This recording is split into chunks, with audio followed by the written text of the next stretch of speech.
દોસ્તો, આજે આપણે સફેદ ડાઘ વિશે વાત કરીશું. સફેદ ડાઘ ચામડી સંબંધિત રોગ છે. કેટલાક લોકો આ રોગને કુષ્ઠ રોગ પણ માને છે, પણ આ માન્યતા ખોટી છે. દુનિયામાં સફેદ ડાઘથી લગભગ 4% લોકો ગ્રસ્ત છે.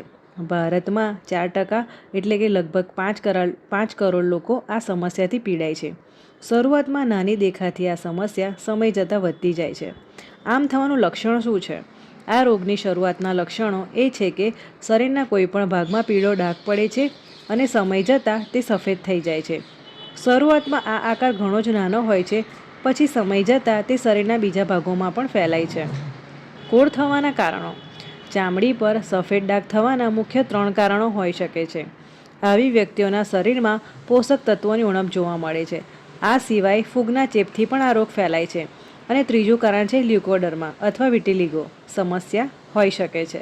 આજકાલ આ સમસ્યા સામાન્ય બની રહી છે. સફેદ ડાઘથી બચવા માટે શું કરવું જોઈએ? શરીર પર પડતા આવા ડાઘને દૂર કરવા માટે જીવનશૈલી અને ખાનપાનમાં પરિવર્તન કરવું જરૂરી છે. આ રોગથી પીડાતી વ્યક્તિએ કારેલાનું શાક વધુમાં વધુ ખાવું જોઈએ. તેમણે ખાટું, મીઠાવાળું, માછલી, દૂધ અને દહીં જેવા આહારોથી બચવું જોઈએ. ગરમ દૂધમાં હળદરનો પાવડર નાખીને દિવસમાં 2 વખત 5 મહિના સુધી પીવાથી ફાયદો થાય છે. સાબુ અને ડિટર્જન્ટ પાવડરનો બને તેટલો ઓછો ઉપયોગ કરવો જોઈએ. આવો જોઈએ ઘરેલું ઉપચાર.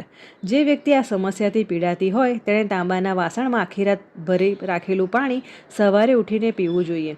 ગાજર, દૂધી અને દાળનો ખોરાક વધુ લેવો જોઈએ, જેનાથી શરીરમાં પોષક તત્વોની અછત ન થાય. 2 થી 4 બદામ રોજ ખાવી જોઈએ.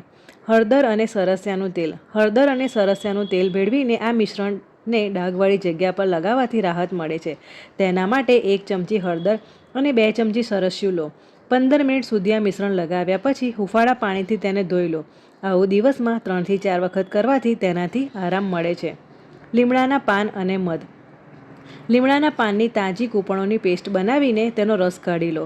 1 મોટી ચમચી મધમાં આ રસ મિશ્રણ કરીને દિવસમાં 3 વખત તેનું સેવન કરવું જોઈએ. આજીવન પણ આ પ્રયોગ કરી શકાય છે. આ સિવાય અખરોટનો પાવડર બનાવીને તેમાં થોડું પાણી નાખીને ડાઘાવાળી જગ્યા પર 20 મિનિટ સુધી લગાવ્યા પછી ધોઈ નાખો. આવું દિવસમાં 3 થી 4 વખત કરી શકાય છે. તો આ રીતે ઘરેલું ઉપચારથી સફેદ ડાઘને મટાડી પણ શકાય છે.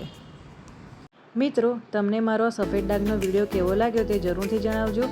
મારા વિડીયોને લાઇક કરજો, શેર કરજો, ચેનલને સબસ્ક્રાઈબ કરજો. હવે મળીએ આગળના વિડીયોમાં.